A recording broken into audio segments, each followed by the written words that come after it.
সবচেয়ে বড় খবর, 29শে মার্চ ভর দুপুরে হঠাৎ করে নেমে আসবে অন্ধকার।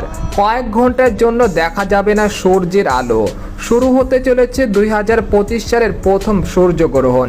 এটি 50 বছর পর দীর্ঘতম সূর্যগ্রহণ হতে চলেছে, যে দৃশ্য দেখার জন্য অধীর আগ্রহে অপেক্ষা করছেন জ্যোতির্বিজ্ঞানীরা।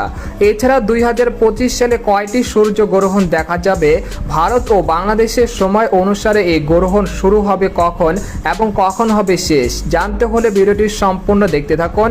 আর আপনি কোন জেলা থেকে এই খবরটি দেখছেন অবশ্যই কমেন্ট করে জানিয়ে দেবেন।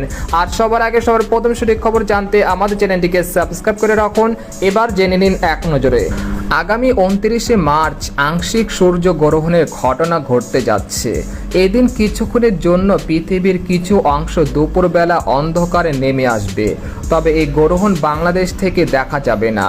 সূর্যগ্রহণটি বাংলাদেশ সময় দুপুর 2:51 শুরু হয়ে সন্ধ্যা 6:44 পর্যন্ত স্থায়ী হবে।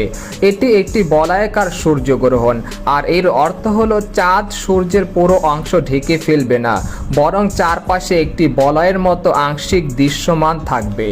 এদিকে 2025 সালে 29শে মার্চ প্রথম সূর্যগ্রহণ যেসব দেশ থেকে দেখা যাবে, ইউরোপ, উত্তর আমেরিকা এবং আফ্রিকার কিছু অঞ্চল থেকে দৃশ্যমান হবে। বাংলাদেশ সহ দক্ষিণ এশিয়ার দেশগুলো থেকে এটি খালি চোখে দেখা যাবে না। এদিকে সূর্যগ্রহণের সময় সূর্যের চারপাশে উজ্জ্বল বলয়ের মতো একটি আভা তৈরি হবে, যা সাধারণত রিং অফ ফায়ার নামে পরিচিত। এই ধরনের সূর্যগ্রহণ পর্যবেক্ষণের জন্য বিশেষ করে চোখের সুরক্ষা প্রয়োজন।